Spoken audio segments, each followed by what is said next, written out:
بسم اللہ الرحمن الرحیم۔ السلام علیکم ناظرین، دنیا کا بدنام ترین جزیرہ کالا پانی ہندوستان کی جنگ آزادی کی وہ قربان گاہ ہے جہاں ہر قیدی موت کی تمنا کرتا تھا۔ 1857 میں انگریز انتظامیہ کے خلاف پنجاب میں مزاحمت کرنے والے احمد خان کھرل کی جان لے لی گئی تو ان کے کچھ ساتھیوں کو پھانسی دے دی گئی، کچھ توپوں کا نشانہ بنے اور باقی کالا پانی جیل بھیج دیے گئے۔ کالا پانی کی ترکیب برصغیر میں عام طور پر دور دراز مقامات کے لیے استعمال ہوتی آئی ہے۔ محاورے میں طویل فاصلے کے لیے کالے کوس جیسے الفاظ عرصہ سے رائج تھے۔ قدیم ہندوستانی تصورات تھے کہ وطن سے دور سمندر پار کرتے ہوئے کوئی بھی شخص مقدس گنگا سے الگ ہونے کے باعث اپنی ذات سے محروم ہو جائے گا اور وہ سماج سے نکل جائے گا۔ سیاسی زبان میں کالا پانی سے مراد بحر ہند میں وہ جزیرے ہیں جہاں انگریز حکمران قیدیوں کو جلا وطن کرتے تھے۔ کلکتہ سے 780 میل جنوب میں چھوٹے اور بڑے ان تقریباً 1000 جزیروں کا مجموعہ جزائر انڈیمان نکوبار کہلاتا تھا اور دارالحکومت کا نام پورٹ بلیئر رکھا گیا تھا۔ تاریخ دان اور محقق وسیم احمد سعید اپنی تحقیق کالا پانی گمنام مجاہدین جنگ آزادی 1857 میں لکھتے ہیں کہ انگریزوں نے یہاں اپنا پرچم لہرانے کے علاوہ قیدیوں کی بستی اور نو آبادیات کے لیے سن 1789 میں پہلی کوشش کی جو ناکام ہوئی۔ بعد میں 1857 کا ہنگامہ برپا ہوا، یعنی جنگ آزادی شروع ہوئی تو پھانسیوں اور گولیوں اور توپ سے انقلابیوں کی جانیں لی گئیں۔ عمر قید بھی دی گئی، مگر کسی دور دراز مقام پر ایک تعزیری بستی یا قیدیوں کی کالونی کی ضرورت محسوس کی گئی تاکہ انگریزوں کے باغی پھر سے بغاوت یا مزاحمت نہ کر سکیں۔ نظر انتخاب ان کا جزائر انڈیمان پر ہی پڑا۔ یہ جزائر کیچڑ سے بھرے پڑے تھے، یہاں مچھر، خطرناک سانپ، بچھو، جونکوں اور بے شمار اقسام کے زہریلے کیڑوں اور چھپکلیوں کی بھرمار تھی۔ فوجی ڈاکٹر اور آگرہ جیل کے وارڈن جے پی واکر اور جیلر ڈیوڈ بیری کی نگرانی میں باغیوں کو لے کر پہلا قافلہ 10 مارچ 1858 کو ایک چھوٹے جنگی جہاز میں وہاں پہنچا۔ کھرل کے ساتھی ممکنہ طور پر اسی جہاز میں لے جائے گئے ہوں گے۔ پھر کراچی سے مزید 733 قیدی بھی یہاں لائے گئے اور پھر یہ سلسلہ جاری رہا۔ کالا پانی ایک ایسا قید خانہ تھا جس کے در و دیوار کا بھی وجود نہیں تھا۔ اگر چار دیواری یا حدود کی بات کیجیے تو ساحل سمندر تھا، اور اگر فصیل کی بات کیجیے تب بھی ٹھاٹھے مارتا ہوا ناقابل عبور سمندر ہی تھا۔ قیدی قید ہونے کے باوجود آزاد تھے، لیکن فرار کے سارے راستے مسدود یعنی بند اور فضائیں مسموم زہریلی تھیں۔ جب قیدیوں کا پہلا قافلہ وہاں پہنچا تو خوش آمدید کہنے کو صرف پتھریلی اور سنگلاخ زمین، گھنے اور سربفلک درختوں والے ایسے جنگل تھے جن سے سورج کی کرنیں چھن کر بھی زمین بوس نہیں ہوتی تھیں۔ کھلا نیلگوں آسمان، ناموافق اور زہریلی آب و ہوا، پانی کی زبردست قلت اور دشمن قبائل۔ دہلی کے ان محقق کے مطابق انڈیمان ہی کو ہندوستان کی جنگ آزادی کی قربان گاہ قرار دیا جاتا ہے۔ فرنگیوں کو ان کے مصاحبین، ملازمین اور عملے کے دیگر افراد کے لیے تو خیمے نصب ہو گئے، لیکن قیدیوں کو جھگی جھونپڑیاں اور استبل نما احاطے بھی عرصے بعد ہی نصیب ہو سکے۔ جہاں نہ کوئی فرش تھا، نہ رہائش کی اشد ضرورت کا کوئی سامان، جھونپڑیوں کا تو یہ حال تھا کہ بارش کے دوران اندر اور باہر یکساں کیفیت ہوا کرتی تھی۔ سارا دن قید بمشقت کی وجہ سے بے پناہ اور ناقابل تصور محنت کرنا، ظلم و تشدد کا شکار رہنا اور پھر بدترین غذا پر قناعت کر کے مسلسل موت کے لیے زندہ رہنا ہی قیدیوں کی قسمت تھی، جس کی وجہ سے ہر قیدی موت ہی کا متمنی رہتا تھا، کیونکہ مصائب سے نجات کا واحد ذریعہ موت ہی تھی۔ عالم دین غالب کے ہم عصر اور دوست علامہ فضل حق خیر آبادی سن 1857 کی جنگ آزادی کے پیش رو تھے۔ ثاقب سلیم کے مطابق انہوں نے انگریزوں کے خلاف جامع مسجد دہلی میں جہاد کا فتویٰ دیا۔ خیر آبادی کو 4 مارچ سن 1859 کو قتل پر اکسانے اور بغاوت کے الزام میں بطور شاہی قیدی تا زندگی جس قید یعنی عمر قید بعبور دریائے شور کالا پانی، یہ اس کا دوسرا نام ہے، اور تمام جائیداد کی ضبطگی کی سزا سنائی گئی، یعنی انہیں تا حیات کالا پانی میں بھی جیل قید کر دیا گیا اور ان کی جائیداد بھی ضبط کر لی گئی۔ خیر آبادی نے اپنی کتاب الصورت الہندیہ میں قید کا احوال لکھا ہے، نیچے دیے گئے چند جملے اسی کتاب سے ترجمہ کیے گئے ہیں، ملاحظہ فرمائیے۔ ہر کوٹھلی پر چھپر تھا جس میں رنج و مرض بھرا ہوا تھا، ہوا بدبودار اور بیماریوں کا مخزن تھی۔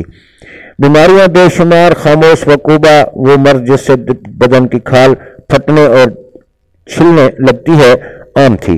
بیمار کے علاج، تندرست کی بقائے صحت اور زخم کے اندمال کی کوئی صورت نہ تھی۔ دنیا کی کوئی مصیبت یہاں کی المناک مصیبتوں پر قیاس نہیں کی جا سکتی تھی۔ جب کوئی ان میں سے مر جاتا تو خاکروب اسی کی ٹانگیں پکڑ کر کھینچتا ہوا غسل و کفن کے بغیر اس کے کپڑے اتار کر ریت کے تودے میں دبا دیتا تھا۔ نہ اس کی قبر کھودی جاتی تھی اور نہ ہی نماز جنازہ پڑھی جاتی تھی۔ گھنے جنگل میں زنجیروں میں جکڑے قیدیوں کو جزائر راس، ہیلاک اور چٹھم پر مشقت کا حکم دیا گیا۔ غیر آباد جزیرے کے جنگلات کی صفائی کی مشقت خیر آبادی اور ان کے ساتھیوں کو کرنا ہوتی تھی۔ رات میں ان غیر آباد علاقوں میں بھی زنجیروں میں قید کر کے رکھا جاتا تھا۔ خیر آبادی کہتے ہیں کہ اپنی آنکھوں سے دوسرے قیدیوں کو بیمار ہوتے ہوئے بھی بیڑیاں پہنے اور زنجیروں سے کھینچے جاتے ہوئے دیکھتا ہوں۔ ایک سخت، تیز اور غلیظ انسان تکلیفوں پر تکلیفیں پہنچاتا اور بھوکے پیاسے پر بھی رحم نہیں کرتے تھے۔ صبح و شام اس طرح بسر ہوتی تھی کہ تمام بدن زخموں سے چھلنی بن چکا تھا، روح کو تحلیل کر دینے والی درد اور تکلیف کے ساتھ زخموں میں اضافہ ہوتا رہتا تھا۔ وہ وقت دور نہیں جب یہ پھنسیاں مجھے ہلاکت کے قریب پہنچا دیں گی۔ مولانا فضل حق خیر آبادی نے انڈمان میں وفات پائی اور وہیں دفن ہوئے۔ جعفر تھانیسری ریاست ہریانہ کے علاقے تھانے سر سے تعلق رکھتے تھے۔ پہلے سزائے موت اور پھر کالا پانی کی سزا ہوئی۔ اپنی کتاب کالا پانی المعروف تواریخ عجائبات میں 11 جنوری 1967 کو جزائر انڈمان کے ساحل پر پہنچنے کا منظر یوں بتاتے ہیں۔ دور سے سمندر کے کنارے کالے پتھر ایسے معلوم ہوتے تھے جیسے بھینسوں کے جھنڈ پانی میں پھر رہے ہیں۔ تب تک وہ علاقہ نسبتاً صاف ہو چکا تھا۔ قیدی جنگلات کی صفائی کے ساتھ ساتھ نئے درخت بھی لگا رہے تھے۔ اس سے پہلے انگریز انتظامیہ نے خواتین قیدیوں کو بھی وہاں بھیجنا شروع کر دیا تھا۔ حسب حبیب منظر اور اشفاق علی کی تحقیق ہے کہ ابتدائی دور میں برطانوی انتظامیہ شادی اور پھر بچوں کی پیدائش کو قیدیوں کی بحالی اور سدھار کا ایک ذریعہ سمجھتی تھی۔ مدراس، بنگال، بمبئی، شمال مغربی صوبہ، اودھ اور پنجاب وغیرہ سے ایسی خواتین کو بھی انڈمان بھیجا گیا جو سوا کے کچھ سال برطانوی ہندوستان کی جیلوں میں گزار چکی تھیں۔ پورٹ بلیئر کے سپرنٹینڈنٹ نے گورنمنٹ آف انڈیا کو خط لکھا کہ پورٹ بلیئر میں خواتین قیدیوں کی تعداد کم ہو رہی ہے اور اگر پچھلے 3 سال میں بھیجی جانے والی تعداد سے زیادہ خواتین قیدیوں کو نہ بھیجا گیا تو نہ 5 سال کی سزا بھگت لینے کے بعد ان کی شادی کا نظام جاری رکھا جا سکے گا اور نہ کاٹنے بننے کے وہ کام ہو سکیں گے جن سے حکومت کو بہت زیادہ بچت ہوتی ہے۔ سیلف سپورٹر قیدی اگر شادی کرنا چاہتے ہیں تو وہ ایک مخصوص دن خواتین قیدیوں میں سے کسی ایک کا انتخاب کرتے اور اگر وہ راضی ہوتی تو انتظامیہ ان کی شادی کروا دیتی اور اسے قانونی شکل دے دیتی۔ سیلف سپورٹنگ جوڑے کو ایک سیلف سپورٹنگ گاؤں میں رہنے کی جگہ دی جاتی تھی۔ تاہم خواتین قیدیوں کو انڈمان بھجوانے کا سلسلہ چند برس ہی چل سکا۔ 1897 میں 2447 سیلف سپورٹر میں 363 خواتین تھیں۔ بیماری اور موت کی شرح خواتین میں بھی زیادہ تھی۔ تھانیسری نے جن کشمیری خواتین سے شادی کی وہ بن بیاہی ماں بننے اور بچے کو مارنے کے جرم میں سزا پا رہی تھی۔ تھانیسری 17 سال 10 ماہ کے بعد انڈمان سے 9 نومبر 1883 کو ہندوستان روانہ ہوئے۔ وہ تب وہیں تھے جب 1872 میں پورٹ بلیئر کے دورے کے دوران viceroy of India Lord Mayo کو ایک قیدی نے قتل کر دیا تھا۔ دنیا پور کی چھاونی میں بغاوت کے مجرم قیدی نارائن پہلے شخص تھے جنہوں نے فرار ہونے کی کوشش کی۔ انہیں پکڑا گیا، ڈاکٹر واکر کے سامنے لایا گیا اور پھانسی دے دی گئی۔ تاریخ انڈمان جیل میں لکھا ہے کہ مارچ 1868 میں 238 قیدیوں نے فرار ہونے کی کوشش کی۔